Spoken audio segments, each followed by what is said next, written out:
I have been talking about the unpaid labor of women. I've also talked about how women's efforts in the Black Power and the civil rights movements were diminished or ignored or not written into history.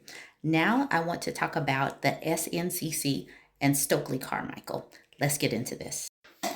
Okay, so let's talk about the Student Nonviolent Coordinating Committee. So, this organization attracted hundreds of idealistic young male and female activists, both black and white. Yet, for all of the movement's commitment to racial equality, it failed to practice gender equality. The young men who led the SNCC retained conventional notions of male superiority. They expected the women in the organization to cook the meals, take notes, and defer to the men. Once, when asked about the role of women volunteers in SNCC, Stokely Carmichael replied, "The only position for women in the SNCC is prone, or on her back, basically." Two white female activists, Casey Hayden and Mary King, wrote memos in 1964 and 1965 detailing their frustrations at the failure of the civil rights movement to recognize related women's concerns. Now, I want to skip down a little bit towards the middle of this first paragraph.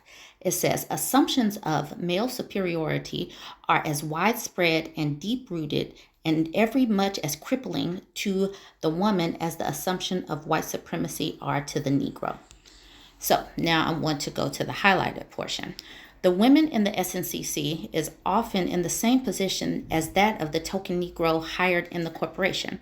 The management thinks that it has done its bit, yet every day the Negro bears an atmosphere, attitudes, and actions which are tinged with condescension and paternalism, the most telling of which are seen when he is not promoted as the equally or less skilled whites are.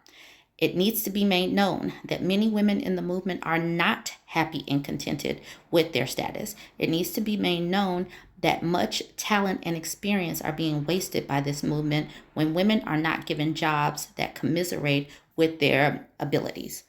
This just goes to a lot of the times when we heard about the civil rights movement, as a child, I thought that it was all kumbaya, but gender oppression is a real thing, and that's the reason why women were being brought to the forefront by women to try to redress some of these issues, because gender oppression, women were basically being forced to the back of the bus when it comes to some of these movements. And that is the reason why a lot of women in this generation are saying, nah, hard pass.